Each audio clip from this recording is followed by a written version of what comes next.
Días comienzan el 1 de marzo, cuando el presidente de la Nación inaugura el periodo ante la Asamblea Legislativa y se extiende hasta el 30 de noviembre. El Poder Ejecutivo puede convocar a sesiones extraordinarias o prorrogar las sesiones ordinarias.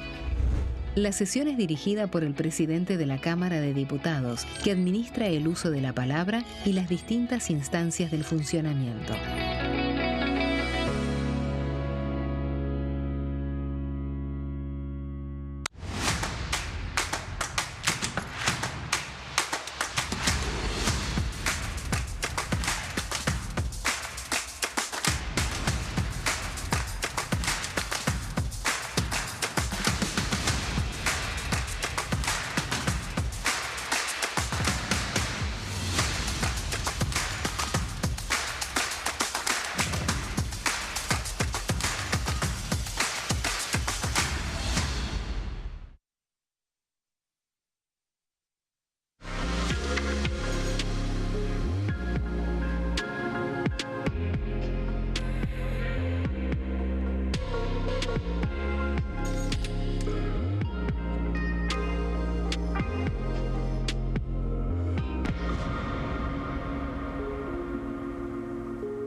Hola, hola, ¿cómo les va? Muy bienvenidos. Esto es Consenso. Estamos en vivo hasta las 13 horas en la pantalla de TV con toda la información del Congreso en el último día de la semana y ya pensando lo que se viene. Estos son los principales títulos.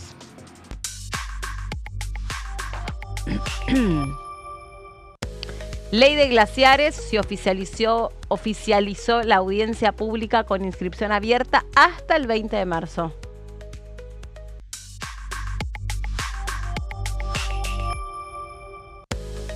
Y ahora sí, ya es ley. La Ley de Modernización Laboral fue reglamentada y promulgada por el gobierno bajo el número 27.802 en el boletín oficial. Ya fue publicada esta madrugada.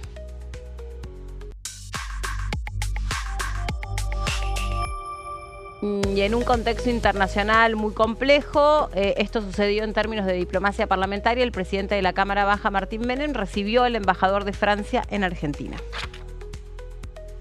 Bueno, bastante que hablar, ¿no? Con ese país en un contexto internacional muy ardiente, muy complicado. Un reordenamiento del mundo que nos está dejando muchas víctimas fatales como resultado de lo que está sucediendo en Medio Oriente y el alineamiento y expresión de los distintos países de Europa sobre bueno, toda esta cuestión. Gonza, ¿cómo vas? Bienvenido. ¿Cómo andás, Meli? ¿Todo bien? ¿Todo bien? ¿Y tú? Bien, todo bien. Llegando este viernes, un poco de repaso de lo que ha sido esta semana.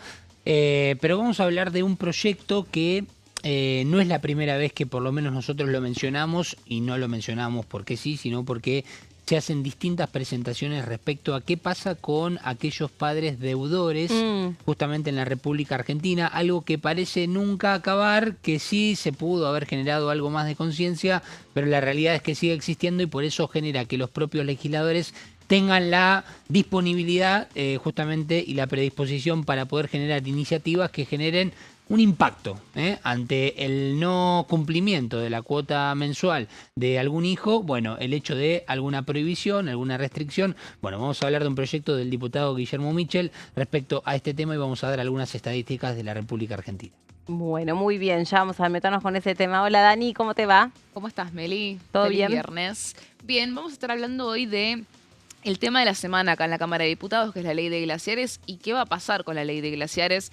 Vimos que se oficializó ayer las fechas para las audiencias públicas que se van a llevar adelante este mes de marzo y con ello la noticia de que se va a terminar aplazando el dictamen, el ansiado dictamen que buscaba el oficialismo para estos próximos días, que va a terminar con una definición para el mes de abril recién, ¿no? Donde me atrevo a decir que el mes de abril va a ser el real mes en el que se va a empezar a acelerar todo, toda la agenda parlamentaria que se espera para el 2026 de parte del gobierno. Así que bueno, vamos a repasar un poco cuáles fueron los cambios que se le hicieron a este texto y con qué apoyos cuenta el gobierno, ¿no? Bueno, la ley de glaciares, sobre la que va a poder participar cualquier actor que considere importante su voz, en términos de esclarecer qué es todo lo que supone esta reforma que establece presupuestos mínimos para, primero, identificar, cuantificar y reconocer cuál es la zona glaciar, que es la más fácil de reconocer, y cuál es la zona periglaciar o periglacial, se puede decir de las dos maneras, de lo que dependerán distintas actividades que quieran hacer explotación minera en distintas provincias. Por eso también no es o no está fuera de guión que más allá de lo partidario, más allá de lo que se considere, a cada provincia esto le repercute de manera diferente. Entonces, bueno, claramente las opiniones ahí pueden llegar a ser variadas dentro de un mismo espacio político. Sí. Dani, sí, decime. Perdón. No, sí. Que si te parece que contamos un poco cómo fue que se terminó definiendo esto, porque justamente esto que estás mencionando de la importancia para cada provincia fue un reclamo que llevó la oposición como también una especie de argumento para poder aplazar más el debate y decir, che, las audiencias públicas las tenemos que hacer en cada provincia. Ahí fue cuando, esto fue un pedido, si mal no recuerdo, de Selva, la diputada de Unión por la Patria, de Sabrina Selva, y ahí es cuando Mayoraz, presidente de la Comisión de Asuntos Constitucionales, termina resolviendo que esta audiencia pública sea por Zoom, de manera tal que se pueda conectar cualquiera de cualquier provincia y hacerlo más federal, entre comillas, sin que prospere esta idea de aplazar el debate por tiempo indefinido, básicamente, porque organizar una audiencia pública en cada provincia, imagínate que te deja la sanción de la ley. Sí, de acá a 5 años. Sí, mínimamente. O sea, es muy difícil, ¿no? Tal cual. Bueno, tenemos la palabra del diputado Bruje. También sabemos que trajiste placas sobre este tema, Dani, pero escuchamos al diputado y seguimos adelante con este tema. La Constitución Nacional, el artículo 41, habla específicamente de toda la temática ambiental, de la Ley General de Ambiente y establece mecanismos de participación.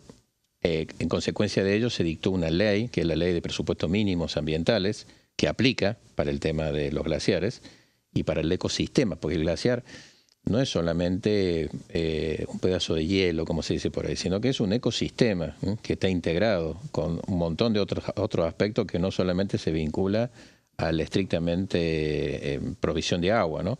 Entonces, aplica el artículo 41, aplica la Ley General de Presupuestos Mínimos de Ambiente, que es una ley constitucional porque está reglamentando, y nosotros hemos aprobado hace poquito el famoso Tratado de Escazú, que es, digamos, también un compromiso para que todas las decisiones que se tomen, incluidas las legislativas, tengan un nivel de participación la ciudadanía en opinar sobre lo que se quiere tratar cuando son cuestiones ambientales. Y en este tema, que tiene muchos componentes técnicos y muchos componentes medioambientales, en donde es multidisciplinario, ¿no? Esto no es una cuestión de abogados solo o de geólogos solo, ¿no? O de mineros solos o ingenieros de minas solo, sino que también acá hay otras disciplinas que están de por medio. Es la oportunidad para que vengan los expertos, vengan las comunidades también, vengan aquellos que digan, bueno, nosotros vivimos cerca de un glaciar y gracias a ese glaciar tenemos estas posibilidades productivas, por ejemplo, ¿no? O sea, hay todo un combo de actividades y de disciplinas que en esta audiencia pública se pueden poner sobre la mesa y que a nosotros nos sirve para poder ilustrarnos y allí tomar la mejor decisión o mejorar el texto de la ley, ¿no? Bueno, porque también el temor que hay sobre esta ley es que pueda tener algún tipo de presentación de abogados constitucionalistas que consideren que está contradiciéndose con los artículos que resguardan los recursos naturales explotados por cada provincia. Es que debajo de los glaciares y en la zona periglaciar, aunque hoy no haya agua, pero se le identifique como tal, hay recursos que son muy interesantes para, bueno, para la economía, para distintas actividades productivas, como principalmente el cobre, entre otros, las tierras raras y demás, pero el cobre principalmente. Y después está toda la discusión, Dani, ambiental sobre esto, ¿no? Sí. Sobre, bueno, cuál es el fin último de esta ley, cuál es el resultado por el cual hay una determinada superficie de glaciares que está en reducción, cuál es el aporte de la Argentina al mundo en términos de reserva de agua dulce, que es un bien natural muy escaso en el mundo y muy preciado, y que los ojos de distintos países están mirando con mucha atención, yo diría con cuchillo y tenedor. Las reservas de agua dulce son reservas que en un futuro no muy lejano van a ser muy codiciadas, ya lo son de hecho. Sí, obviamente. Sí, el punto acá también es es una discusión jurídica y es una discusión sobre la definición de lo que son los glaciares. Esto que mencionás vos de la necesidad de que aparezcan en el debate los especialistas en derecho constitucional tiene que ver con que algo que ven como un potencial problema judiciable es, por un lado, que el artículo 41 de la Constitución reconoce el derecho a un ambiente sano y establece que la nación dicta los presupuestos mínimos de protección y las provincias lo complementan respetando sus jurisdicciones. Mientras que el artículo 124, y este es el más defendido y alegado por el gobierno y los gobernadores que impulsan este proyecto de ley, dice que el dominio originario de los recursos naturales corresponde a las provincias. Y esto es la clave, porque ¿cuál es el objetivo, el fin de esta reforma? Darle más autonomía a las provincias, a los gobernadores, para decidir qué hacer con sus recursos naturales. ¿Hay límites en esta reforma con respecto de cómo puede llegar a afectar el recurso hídrico? Por supuesto que sí, porque si vos tenés un ambiente periglaciar, a ver, lo que te dicen del oficialismo es cómo está hecha la ley, deja como muy abierta la posibilidad de si está o no está la posibilidad de que haya agua en el ambiente periglaciar. Entonces, no, definamos. Si hay agua, está bien, no se toca. Ahora, si no la hay, que se pueda proceder, porque ante solamente la posibilidad de que exista agua, entonces son zonas que no se tocan y que se desperdician para la posibilidad de hacer inversiones de explotación minera, que es una por no decir el sector más importante de la economía argentina, teniendo en cuenta también los tratados y los acuerdos comerciales que se están llevando a cabo, ¿no? Para justamente minerales críticos, por ejemplo, como el que están realizando en Estados Unidos. La idea del acuerdo comercial que ya está firmado es que el acuerdo comercial de aranceles recíprocos también contempla la prioridad para darle impulso a las inversiones que pueden llegar a hacer Estados Unidos en materia minera. Es un tema que obviamente a los gobernadores del norte les interesa mucho porque son los que son como los más los que están más potenciables a explotar sus recursos mineros. ¿Qué pasa? Vos tenés como esta distinción entre los gobernadores del norte y los gobernadores de la Patagonia. Los gobernadores del norte están en la mesa de litio y la mesa de cobre, que son los que tienen estos minerales, que los quieren explotar, que quieren tener mejor acceso a estos recursos. Y en cambio las provincias patagónicas, que son más alertas en términos de, cómo esto puede afectar el recurso hídrico, porque bueno, ahí sí es donde vas a ver esos famosos glaciares que vas a visitar cuando te vas a la Patagonia y quieres ver el Perito Moreno. Entonces son dos áreas que tienen distintas posturas y que eso lo vas a ver después en el momento de la votación. Claro. Entonces hay una batalla acá entre el federalismo de darle a las provincias más autonomía para decidir qué hacer con sus recursos y al mismo tiempo mantener y proteger los recursos hídricos que podrían llegar a ser afectados si hay una explotación minera en un lugar donde vos tenés agua potable. Entonces, hay que ser realistas con esto también, ¿no? Las explotaciones mineras, además de que requieren una inversión enorme, capacitación e infraestructura que no hay, cuando se realizan, son dañinas, son destructivas realmente. O sea, no es algo simple ni algo prolijo. Que no deje consecuencias, digamos. Claro, pero bueno, tampoco podés, y es lo que te dicen del oficialismo, restringir cualquier tipo de actividad solamente por la posibilidad de que, o sea, ese es un poco el argumento de por qué esta ley que se sancionó en el 2010 termina obstaculizando el proceso minero, ¿no? Pero bueno, este debate lo vamos a ver entonces muy fuerte. Vamos a ir a las placas, si te parece, Dale, Meli. ¿cómo no? El Adelante. 25 de marzo y el 26 de marzo, que son estas dos fechas que se pautaron para las audiencias públicas. El 25 de marzo va a contar con invitados de parte de los diputados y el 26 de marzo va a haber una reunión por Zoom, como te mencionaba, para que puedan participar organizaciones, ciudadanos, quien quiera que se anote en estas próximas semanas. Hay tiempo hasta el viernes 20 de marzo para anotarse. ¿Para qué? Para ampliar un poco este debate a distintos puntos del país, dado que, bien lo mencionabas al principio, Meli, es algo que le importa a todo el largo y ancho del país, de las provincias. Como te decía, hubo un intento de la oposición de hacer que estas audiencias públicas sean en cada provincia. Hacerlo por Zoom fue como la solución que encontró Mayoraz, presidente de una de las comisiones que trata este proyecto, que es la de Asuntos Constitucionales, para de alguna forma darle esa voz al resto de las provincias, hacer el debate más federal sin extenderlo, porque bueno, hacer un debate en cada provincia hubiese sido extenderlo indefinidamente, ¿no? Otra comisión que está a cargo también de estas audiencias públicas y del próximo dictamen de comisión es la de Recursos Naturales, también a cargo de José Peluc, otro diputado de La Libertad Avanza. Hubo ganas, hubo intención de acelerar el dictamen de este proyecto de ley para que viene de extraordinarias, recordemos que finalmente tuvo también un aplazamiento en el Senado porque en su momento se dictaminó este proyecto en diciembre del año pasado. Se pensó que se iba a poder aprobar junto con la reforma laboral, no habían votos. No había voluntad, terminó aprobándose la última semana de extraordinarias, así que es por eso que llega a diputados recién para el mes de marzo.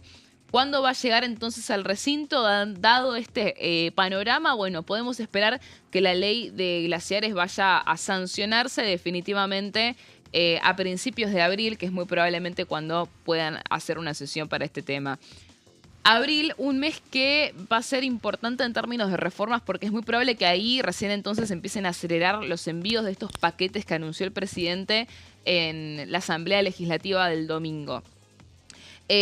Como decía, vamos a la siguiente placa. El proyecto de ley tiene como esencia cambiar que las provincias puedan tener mayor autonomía a la hora de explotar sus recursos naturales. Esto especialmente le importa a la provincia de San Juan, de Mendoza, de Jujuy, de Catamarca, de Tucumán, provincias más del norte, que son las que conforman la mesa de litio y la mesa de cobre. De hecho, presentaron una carta al gobierno nacional para justamente impulsar esta reforma, esta modificación de la ley de glaciares. O sea, que hay litios en la zona periglaciar. Claro, esto es para explotar estos minerales, litio, todos los minerales que le interesan obviamente al sector minero, al sector del litio, cobre.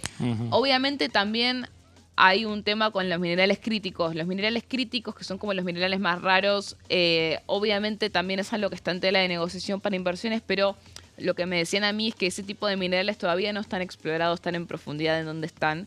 Pero sí, obviamente, todo lo que es actividad minera. Ese es el objetivo de esta ley, es poder promover la actividad minera. La actividad exploratoria también es necesaria. O sea, para poder saber, en definitiva... No, claro, es el paso... No digo, el principal es la exploración y después viene la explotación. La extracción, Son sí. claramente los dos pasos principales para cualquier proyecto minero. Y que además, cuando vos hablás con cualquier persona vinculada a la minería, el tema es que cuanto más tiempo se pierde, más tiempo también se extiende a la hora de el producto final, que es básicamente los recursos económicos que puede traer esa actividad, en este caso para las provincias, que son justamente las más interesadas en este sentido y que han tenido declaraciones fuertes los gobernadores respecto a la defensa de esta modificación a la ley de glaciares. Y también es interesante esa discusión que dábamos esta semana con el diputado Mayoraz, que le preguntábamos si si él considera que por efecto de la actividad industrial, esto está generando calentamiento global y por lo tanto también deshielo, porque entonces si vos seguís incentivando una industria que a la larga vos reconoces que termina generando la pérdida de hielo o el deterioro de esa reserva de agua dulce, bueno, él decía que no, que hay un museo de glaciares y todo el instituto, no me acuerdo cómo se llama, el INCLA, algo así. El Instituto Argentino de Nivología, Glaciología y Ciencias Ambientales. Que, digamos, explica cuál es el devenir de los glaciares, por explicarlo llanamente, y que no es un resultante de la actividad productiva del hombre. Bueno, toda también otra discusión, ¿no? Una discusión, como decía Dani, política. Sí. Bueno, de seguir adelante, Dani, porque tenés más placas y yo te estaba quitando tiempo. No, igual esto que mencionás me das pie para la tercera placa, porque justamente uno de los cambios que se habilitó en el Senado con respecto del proyecto original de la ley de glaciares tiene que ver con este instituto.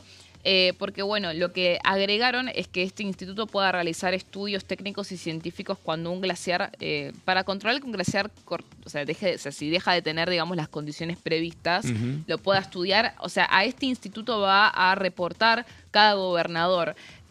¿Por qué? Porque, bueno, la idea es hacer un control de recurso hídrico importante. Eso es lo que se cambió, se modificó después de unas reuniones que se llevaron a cabo con provincias que terminaron rechazando después el proyecto de ley, pero que en su momento formaron parte del debate para que tenga más concesiones y que no peligre el recurso del agua, ¿no? Vamos a ir a la última placa. Acá es donde yo me quería detener porque te va a dar una pauta de cómo vienen las negociaciones con los acuerdos con aliados, porque en el Senado no apoyaron Chubut, inclusive las chubutenses del PRO, ¿no? La Pampa también del PRO, o sea, vimos que el bloque del PRO no apoyó en unanimidad este proyecto de ley y eso para mí va a ser el principal desafío en la Cámara de Diputados, porque lo necesitan muchísimo más al PRO en diputados. Así que Chubut no lo apoyó, La Pampa tampoco, Córdoba tampoco, Santa Cruz tampoco, y tampoco Santiago del Estero. Estas fueron como las provincias que terminaron rechazando el proyecto de ley de glaciares. Sí acompañaron, y acá es donde el gobierno ve una ventana, dos senadores del Interbloque Popular de José Mayans, del peronismo, que son Lucía Corpachi, que es de Catamarca justamente, y Sergio Uñac de San Juan. Reitero, dos provincias muy interesadas en que salga adelante este proyecto de ley. ¿Van a haber de vuelta divisiones en el peronismo, en diputados, para poder empujar que esta ley salga? Bueno, hay que ver si eso sucede. Por ahora los votos no están, o sea, por algo justamente se termina aplazando tanto el dictamen, pero sí hay mucha expectativa de parte del gobierno que finalmente esos votos se den con acuerdo de todas estas provincias que sí están a favor. Así que clave va a ser ver si se vuelve a romper UP y también si el PRO termina teniendo otra postura, a diferencia de lo que fue en el Senado, que terminó votando mayoritariamente en contra del proyecto de ley. Del PRO no por el partido, sino por las provincias que influyen ahí. Ahí está Chubut, Ignacio Torres, por supuesto, que influenció en ese sentido. Así que bueno, atentos a lo que va a pasar en la Argentina Week. No quiero dejar de mencionar esto, donde Ignacio Torres va a ser uno de los gobernadores que va a ir. Van a ir un montón de gobernadores a participar de este evento que se realiza en Estados Unidos, en Nueva York, en búsqueda de ¿qué? De inversiones. Entonces, obviamente el tema de glaciares, me atrevo a decir que va a ser un tema que se va a tocar en el marco de estas conversaciones con inversores, con potenciales inversores, con empresarios en Estados Unidos. Reitero, teniendo en cuenta el acuerdo comercial firmado de por medio y el acuerdo en que se está llevando a cabo en proceso con los minerales críticos. Entonces, va a ser un tema importante ver qué sucede en el Argentina Week en este sentido, Mel. Bien, Dani, bueno, muy hiper completo el informe sobre la ley de glaciares, que recordemos tiene convocatoria de 2 audiencias públicas, con la convocatoria abierta, es decir, cualquier voz que quiera y necesite y requiera participación puede hacerlo, así que nosotros por supuesto también vamos a estar transmitiendo en vivo lo que allí se produzca. Y esto pospone naturalmente el debate en la Cámara de Diputados. Claro, exacto. Bueno, ya cerquita de hacer la pausa, el primer corte aquí en Consenso, en un ratito seguimos con más, ya venimos.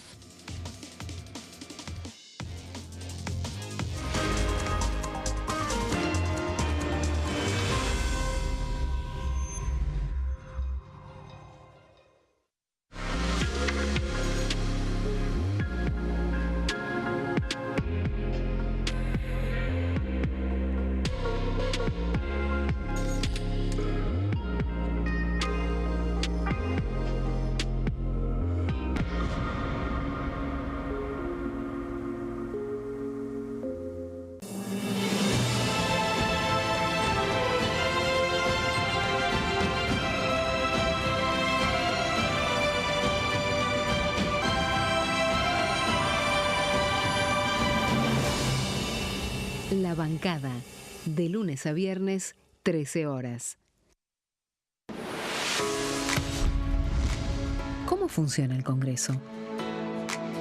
Cuando un proyecto de ley ingresa a la Cámara de Diputados, ya sea presentado por un legislador, enviado por el Poder Ejecutivo o producto de una iniciativa popular, se trata primero en el ámbito de las comisiones.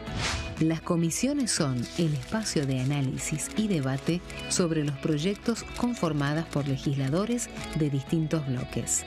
Hay 46 comisiones permanentes que son centrales en la discusión parlamentaria, como Presupuesto y Hacienda, Asuntos Constitucionales o Legislación General. Existen también 32 comisiones especiales que tratan temas específicos.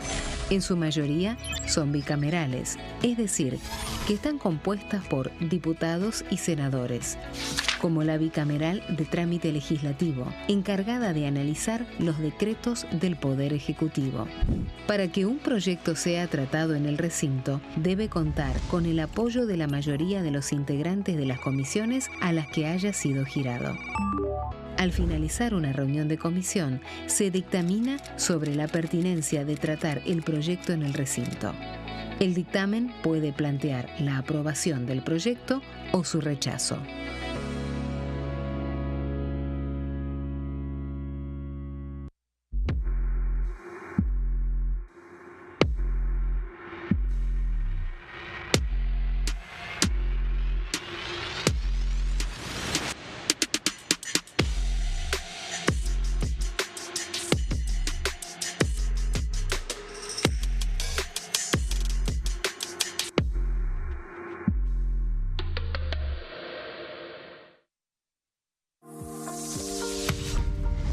¿Qué función cumple el Congreso?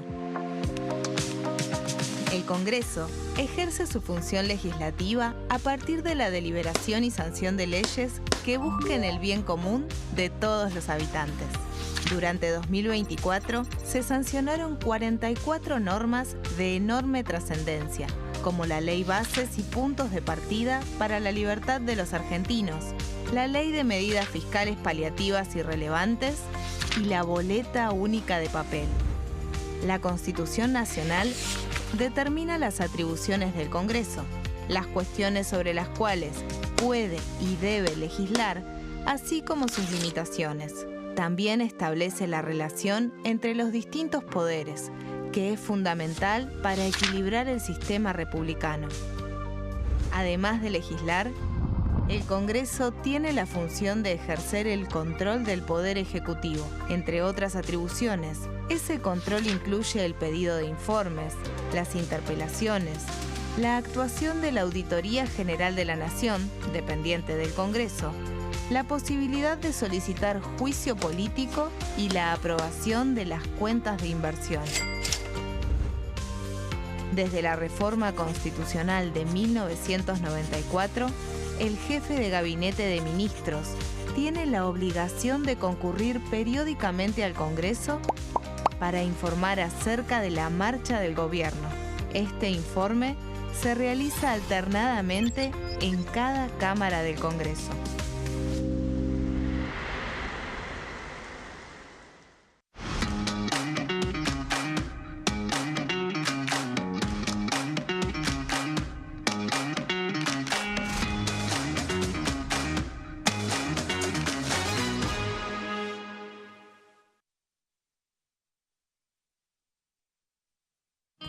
El sarampión es una enfermedad viral altamente contagiosa. Que no juegue con tu hijo. Puede poner en riesgo especialmente a menores de 5 años no vacunados. Ante la aparición de fiebre y manchas rojas en la piel, consulta de inmediato con un médico. La vacuna es la única forma de prevenirlo y es parte del calendario nacional de vacunación. Es segura, gratuita y está disponible en vacunatorios, centros de salud y hospitales públicos del país. Vos ya tenés esta vacuna. Dásela a tus hijos. Elegí prevenir.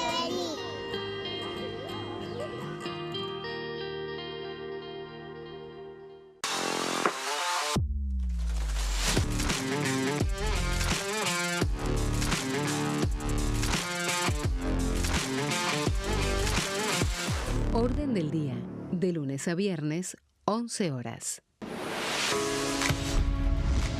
¿Cómo funciona el Congreso? Las sesiones son el espacio donde los diputados debaten proyectos de ley para su aprobación, modificación o rechazo. En una misma sesión pueden tratar varios proyectos de ley. Las sesiones ordinarias comienzan el 1 de marzo, cuando el presidente de la Nación inaugura el periodo ante la Asamblea Legislativa y se extiende hasta el 30 de noviembre.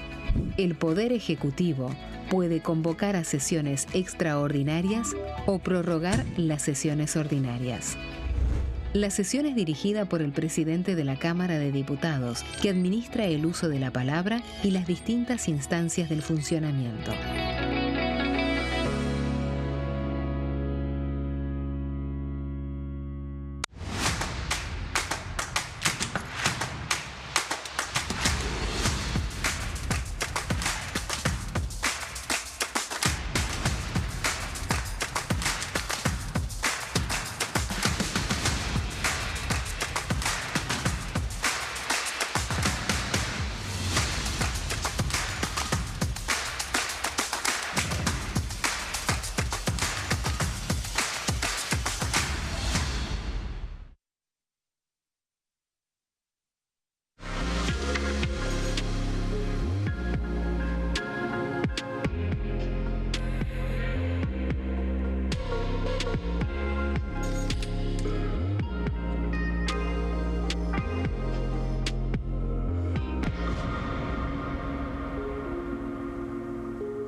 El embajador de Francia, Romain Nadal, estuvo aquí en la Cámara de Diputados, lo recibió el presidente de la Cámara de Diputados, Martín Menem, y esto tiene que ver con estos grupos parlamentarios de amistad.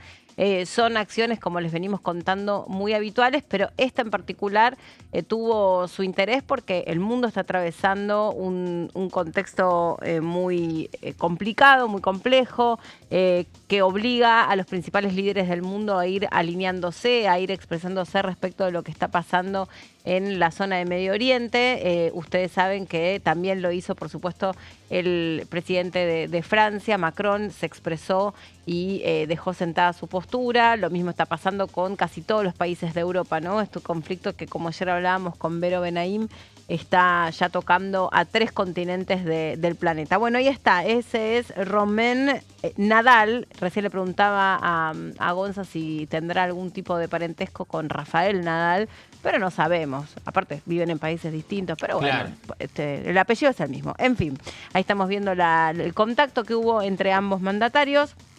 Obviamente la relación entre los países es muy buena, intercambian no solo intereses comerciales e inversionistas, sino también culturales, educativos, científicos, técnicos, y siempre tienen que esta buena práctica parlamentaria que tiene que ver con la diplomacia parlamentaria y con hacer lo que se llama derecho comparado o poder analizar algo que sucede en ambos países, por más que tengan características distintas, y poder pensar o traer ejemplos sobre cómo se trata de resolver esa cuestión a través de las leyes, ¿no? Sí, y que en algunos casos, Meli, también se ha dado en el contexto de, bueno, una cierta cantidad de legisladores de diferentes palacios legislativos de diferentes países que se acercan e intercambian inclusive con grupos parlamentarios de aquí de la Argentina. Es decir, que no solamente se da esta situación donde autoridades, en este caso el embajador de Francia en la Argentina,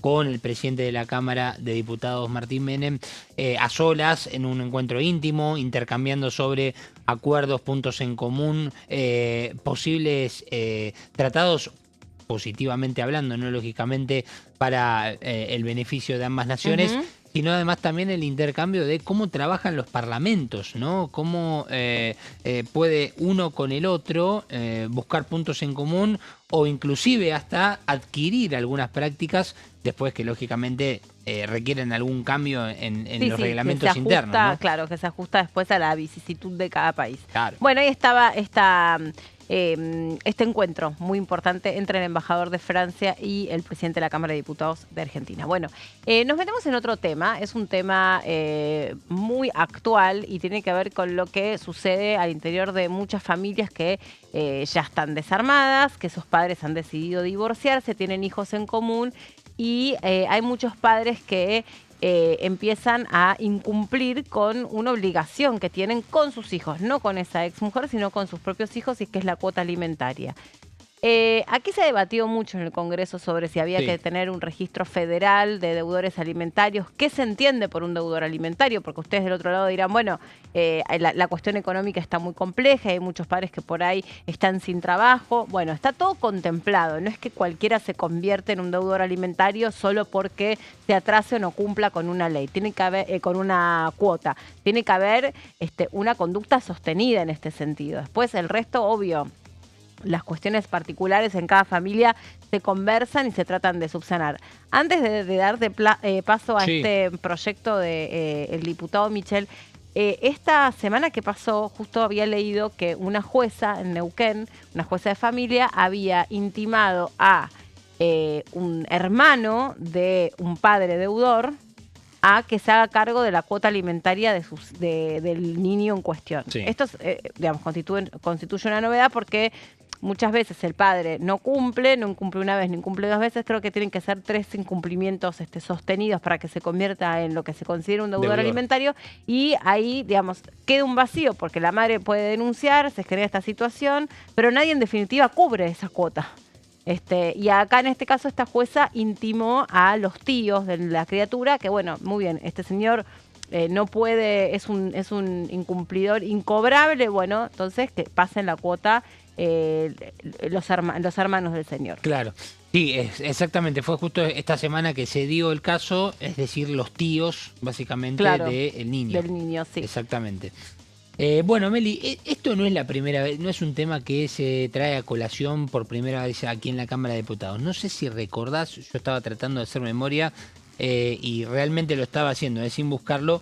Aquí se han dado diferentes reuniones de comisión donde, por ejemplo, se había querido crear un registro, pero que tenga la posibilidad de que los propios deudores sean quienes asuman esa responsabilidad y se inscriban justamente como para que no se le generen algunas prohibiciones. No sé si me explico con lo que quiero decir. Sí, me acuerdo perfecto de la discusión, también la seguí bastante. En su momento digamos, el mensaje que se quería dar es, primero, hay muchas personas que son incumplidores con la cuota alimentaria y lo que hacen es, para sacarse el problema de encima, se van a vivir a otras provincias. Y tienen una vida sin ningún tipo de restricción, a veces hasta forman una nueva familia y después la persona en cuestión, el niño que no recibe esa cuota alimentaria, lo ve al padre en redes sociales que de repente se fue de viaje con los nuevos hijos. Y sí, pero a mí no me pasaron la cuota alimentaria y vos estás yendo de vacaciones a Disney. Bueno, esta situación que parece, digamos, impensada, se repite muchísimo. El otro día tenía el porcentaje, pero ahora lamentablemente no lo tengo a mano, pero era algo así como en 3 de cada 10 hogares se reconoce que hay una deuda alimentaria. No necesariamente eso lo constituye en un deudor alimentario, lo decíamos antes, pero el reconocimiento de que hay atraso en la deuda alimentaria está por lo menos entre 3 y 4 hogares cada 10. O sea que es un porcentaje alto. Sí, alto. Pero lo que se pretende con este tipo de leyes, que ahora vas a explicar vos, es que para esa persona que es un deudor alimentario, la vida no continúe sin ningún tipo de consecuencia. Pues esa gente después va a la cancha, después se va un fin de semana afuera, después puede de repente cambiar el auto. Entonces, bueno, hay cosas que, bueno, un momento, señor, usted con todo esto no puede, por ejemplo, ir a ver el Mundial. Claro. Sí, inclusive en aquel momento se debatía el hecho de el no ingreso a eventos culturales masivos, el hecho de no poder, por ejemplo, sacar una tarjeta de crédito, algo que puede ser complicado en el aspecto de que puede ser una contradicción, porque ahí uno dice, bueno, si el recurso que te queda para que vos puedas salir adelante económicamente es, por ejemplo, poder sacar una tarjeta de crédito y no sé, hacer una inversión, comprar algo como para empezar algún emprendimiento y demás, o lo mismo con los créditos, Meli, que ahí estaba uno de los puntos de inflexión. Si algún padre no tiene el dinero para poder pasar la cuota alimentaria, no puede sacar un crédito y, por ejemplo, no se puede comprar un auto como para salir a hacer el trabajo de transporte de pasajeros a través de las aplicaciones, por ejemplo, bueno, ahí también era otra de las trabas que se generaba en ese debate de aquel entonces. Pero la cuestión es que acá a lo que se apunta, básicamente, es a que se refuerce la idea, ¿no? Con esta presentación de un proyecto del diputado Guillermo Michel de la provincia de Entre Ríos, de Unión por la Patria, que básicamente viene a reforzar esta idea, Meli, de el registro de incumplidores de obligaciones alimentarias, que acá trae otro tema, estadísticas.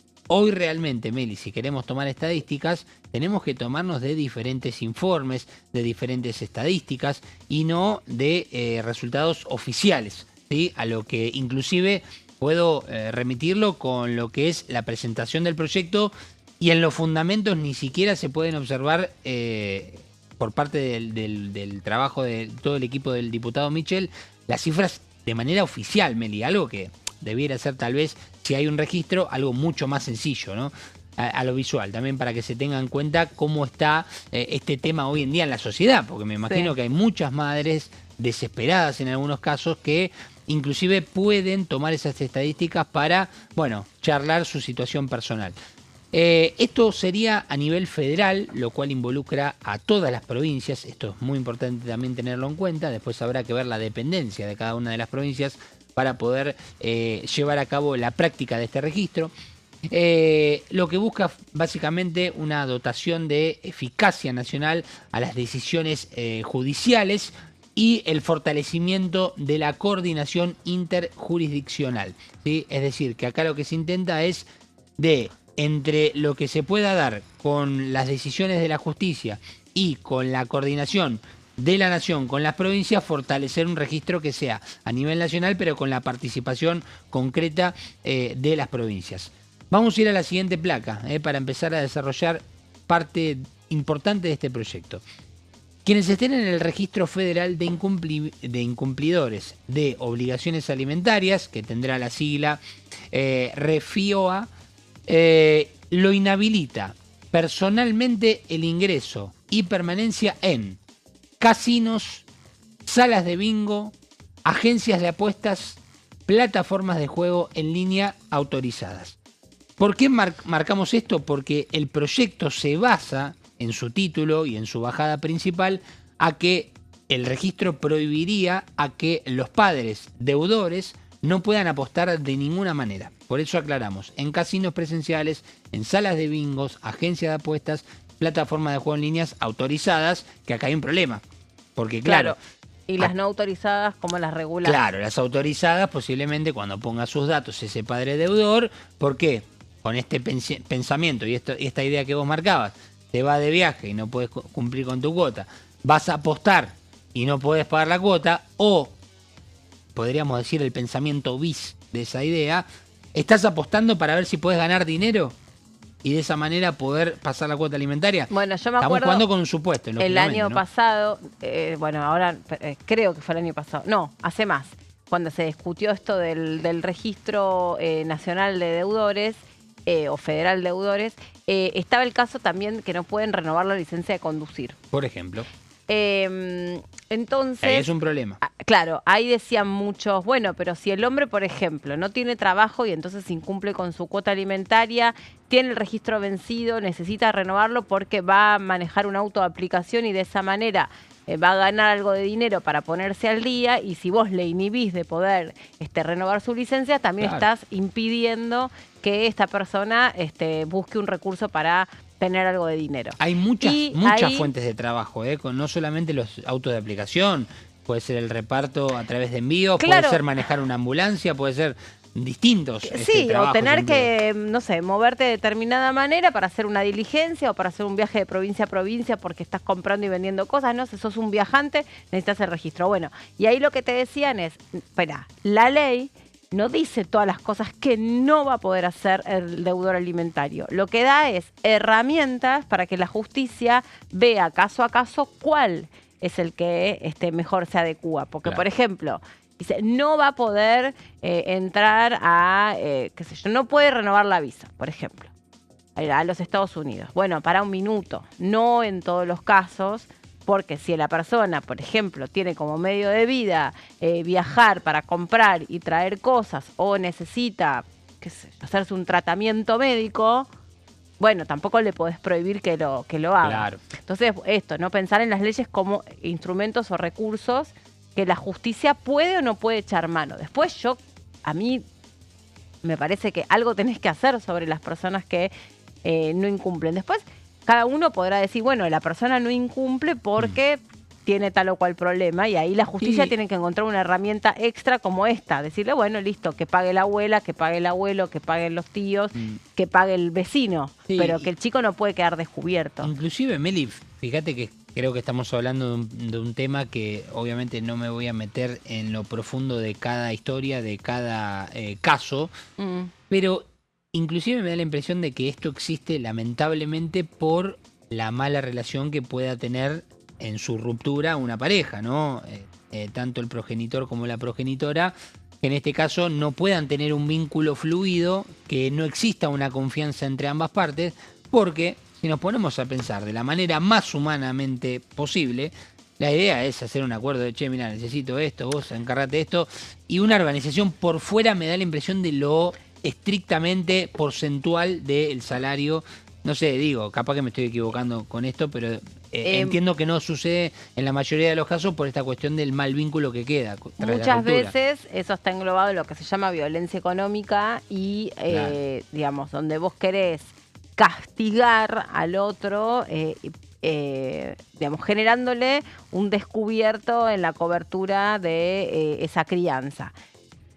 Es una forma de violencia, la es, porque la verdad que en última instancia la única persona a la que estás sometiendo y castigando es a tu propio hijo, y vos tenés derechos y obligaciones sobre ese niño.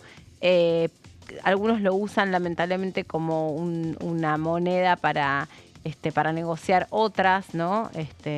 Y algunos realmente no pueden cumplir con la cuota porque no tienen los recursos para poder hacerlo, que tampoco es la culpa de la mamá.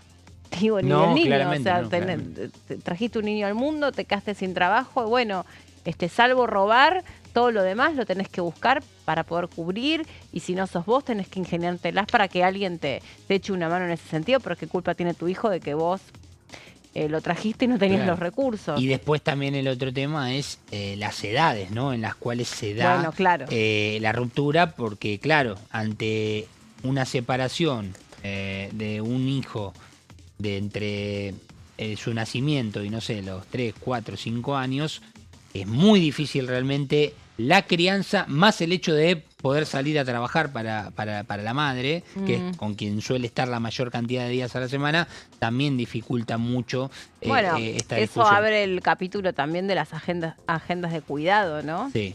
Es como la otra cuestión que tiene que en algún momento repararse. O sea, no puede ser que un padre tenga solamente 3 días hábiles de licencia cuando nace un niño. No puede ser. Es muy, es muy lesivo desde todo punto de vista. Pero bueno, ya es como materia de otra discusión más profunda. Acá ya este proyecto obviamente apunta a lo que básicamente hoy es legal y es a lo que justamente intenta por lo menos prohibir o restringir a la hora de que exista este registro y de que se prohíban este tipo de actividades por parte de los padres incumplidores. Vamos a ir a la siguiente placa para adentrarnos aún más en el proyecto. Consecuencias administrativas federales en el caso de la inscripción en este registro del cual estábamos hablando, que recordemos tiene la sigla REFIOA. Se prohíbe contratar con el Estado. Este es otro de los casos, Meli, también que se puede llegar a dar. Un padre sin empleo que necesita cumplir con su tarea, con su rol, justamente pasando la cuota alimentaria. Y en el caso de estar en el registro, de ser un incumplidor de la cuota, bueno, se le prohibirá el hecho de poder ser contratado por el Estado.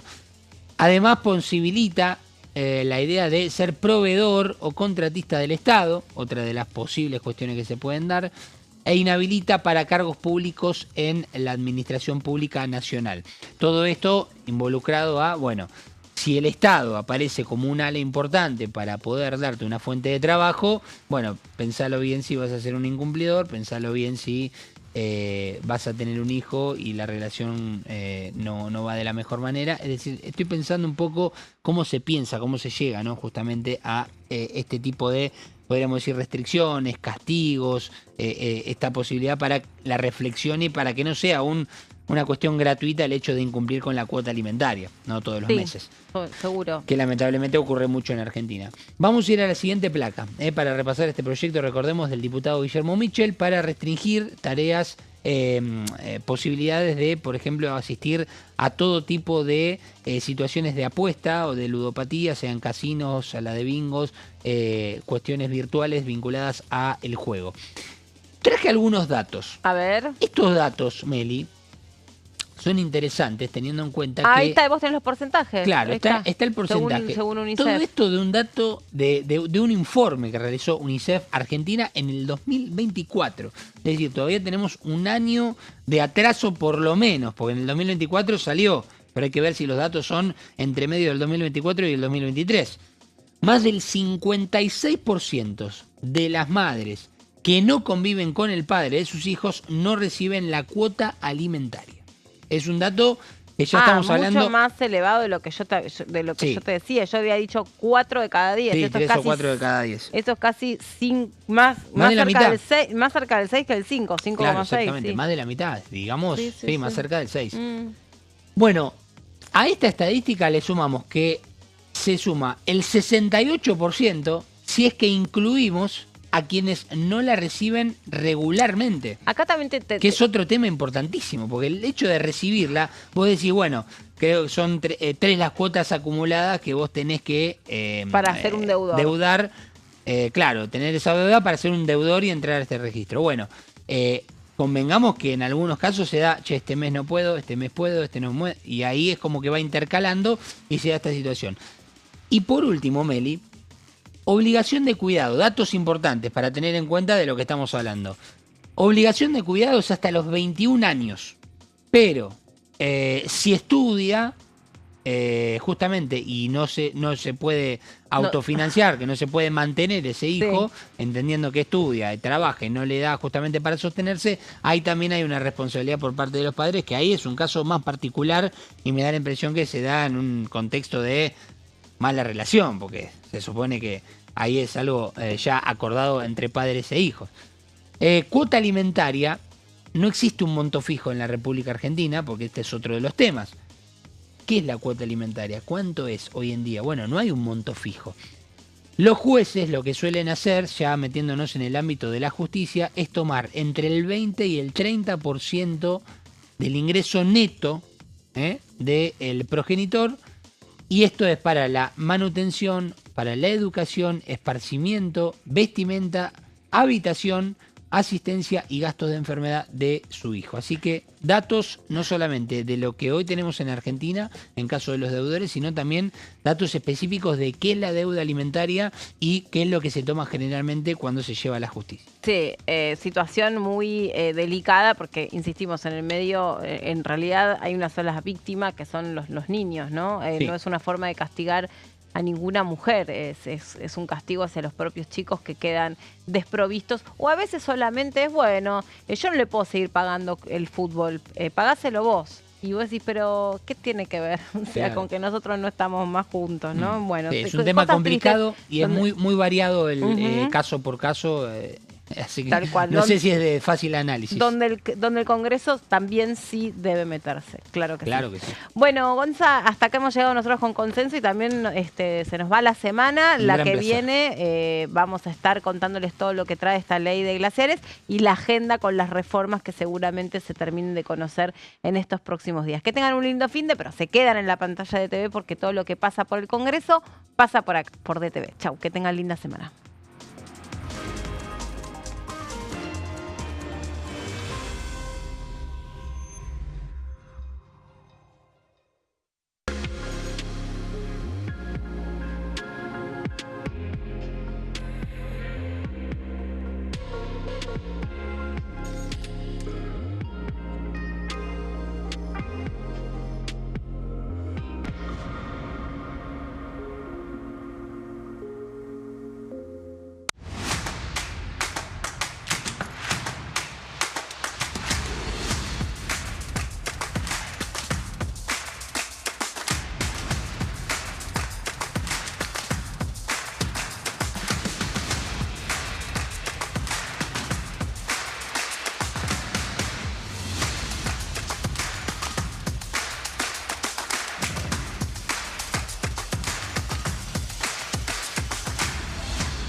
¿Qué función cumple el Congreso? El Congreso ejerce su función legislativa a partir de la deliberación y sanción de leyes que busquen el bien común de todos los habitantes. Durante 2024 se sancionaron 44 normas de enorme trascendencia, como la Ley Bases y Puntos de Partida para la Libertad de los Argentinos, la Ley de Medidas Fiscales Paliativas y Relevantes y la Boleta Única de Papel. La Constitución Nacional determina las atribuciones del Congreso, las cuestiones sobre las cuales puede y debe legislar, así como sus limitaciones. También establece la relación entre los distintos poderes, que es fundamental para equilibrar el sistema republicano. Además de legislar, el Congreso tiene la función de ejercer el control del Poder Ejecutivo, entre otras atribuciones. Ese control incluye el pedido de informes, las interpelaciones, la actuación de la Auditoría General de la Nación, dependiente del Congreso, la posibilidad de solicitar juicio político y la aprobación de las cuentas de inversión. Desde la reforma constitucional de 1994, el jefe de gabinete de ministros tiene la obligación de concurrir periódicamente al Congreso para informar acerca de la marcha del gobierno. Este informe se realiza alternadamente en cada Cámara del Congreso.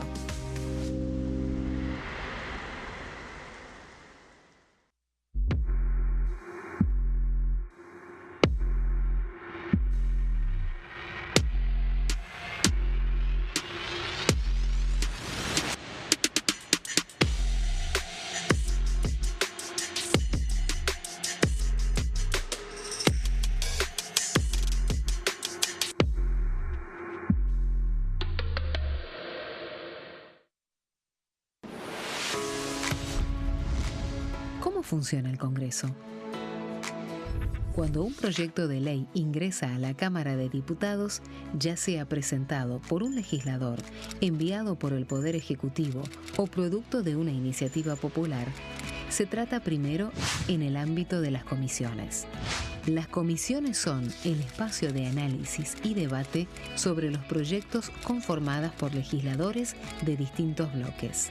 Hay 46 comisiones permanentes que son centrales en la discusión parlamentaria, como Presupuesto y Hacienda, Asuntos Constitucionales o Legislación General.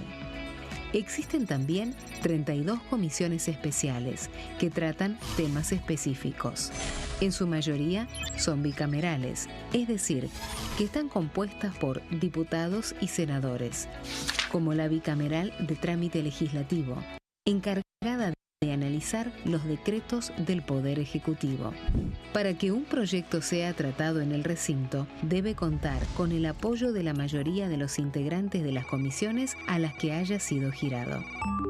Al finalizar una reunión de comisión, se dictamina sobre la pertinencia de tratar el proyecto en el recinto. El dictamen puede plantear la aprobación del proyecto o su rechazo.